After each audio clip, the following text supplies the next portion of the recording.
We have our first question from a viewer. This is a perennial. We get it every year. We're going to ask it every year. The question is, what is the prospect for liberalization or legalization of the use of cannabis and sort of cannabis-related kinds of legislation? Representative Olson, we'll start with you. What observations do you have on that?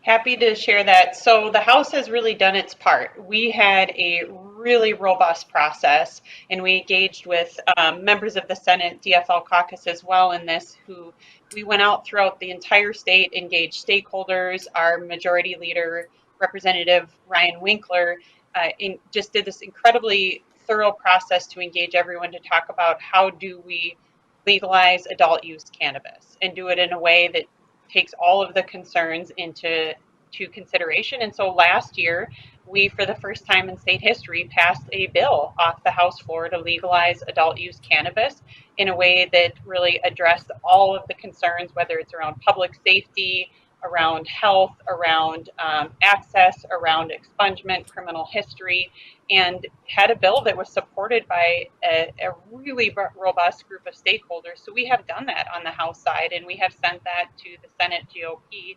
And I think it's really in their hands if they want to act on an issue that even law enforcement supported this package. And so we had BIPOC communities, law enforcement coming together to say, this is the time and this is how we do it. And so maybe it needs some fine tuning, maybe it needs some work, but overall we have started that conversation. We're committed to keeping it up. And I know Senator Melisa Franzen is a longtime supporter and has worked on this issue too. And so we're just hoping our Senate GOP colleagues can meet us on this as well. Senator Johnson, your thoughts? Cannabis legislation.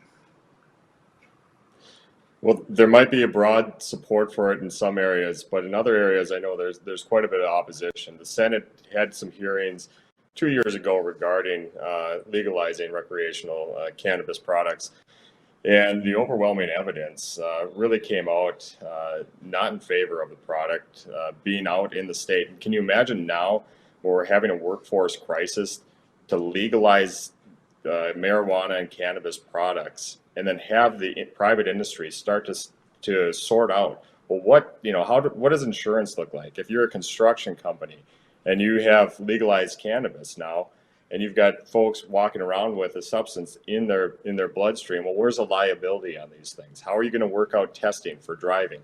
There's so many questions for that.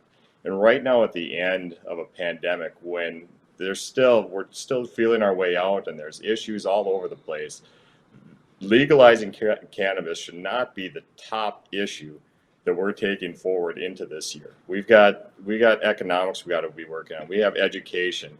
We have public safety. So this is something that should not be a priority walking into this new session right now. It's a distraction from the real needs of Minnesotans across the state. Senator Franzen, your thoughts?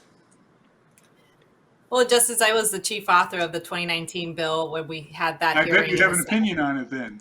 I do, and I came at it from a pure, just a reasonable suburban mom saying this is an issue that other states are tackling, and if you read the history on prohibition, it's not working. We're incarcerating little kids, we're incarcerating adults on something that's really medicinal. We have a medicinal program in Minnesota, and we keep expanding it because we know it's not accessible to most patients. So we know that veterans want this to be legalized as well. I think it's being used as a political ploy not to allow this to continue or to be legalized.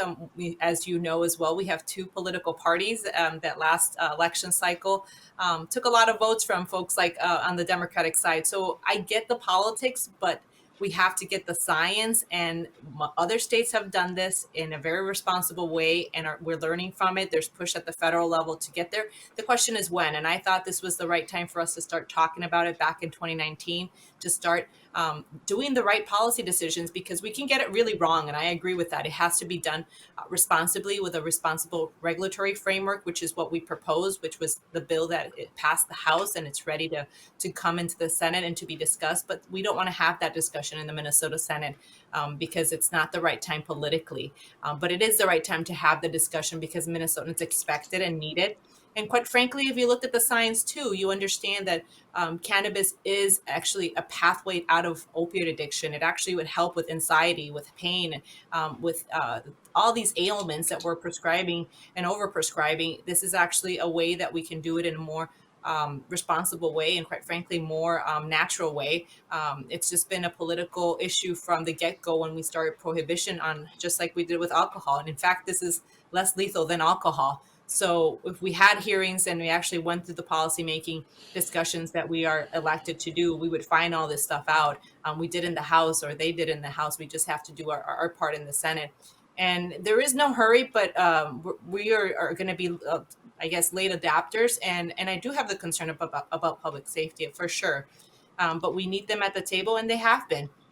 And they've told me, not everyone, but some of them, that they're spending a lot more time on these type of crimes when they should be really dealing with the criminals that are doing the carjackings and other things. So we want to make sure that we give the law enforcement community the resources they need to police this, to make sure that it's done in an effective way, that we keep right now the argument that this is something that is hard to track.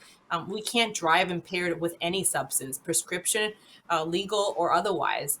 So that does not change this bill. What would change is that we are modifying and getting tools so we can actually detect how much impairment you have, because you actually know what you're consuming and you're regulating and you're taxing it. So a lot of states are actually making quite a bit of money that we can be putting in our system for other areas in the health and human services arena, which we underfund. Reminder to our viewers to call in with your questions or send them to us as indicated on your screen. Representative Demuth, your thoughts on the cannabis question? We did hear the bill, and it did pass out of the House.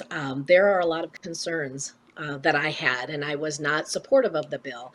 I heard from business community that have heavy machinery operators that said, how do we even know if it would be safe? What is the test? There is nothing, there's not a field test out there. So concern from the business community. Also concern for just attendance in the workplace, and we know that we have a workforce shortage. How would this negatively affect it? And I am a supporter of medical cannabis, and I know we made some movement forward on that to help those that need it for medical reasons, but I'm not in favor of recreational use. I think there's other things that we have coming forward this year that we need to handle in the legislature to move our state forward through and out of this pandemic before we need to actually take action on this.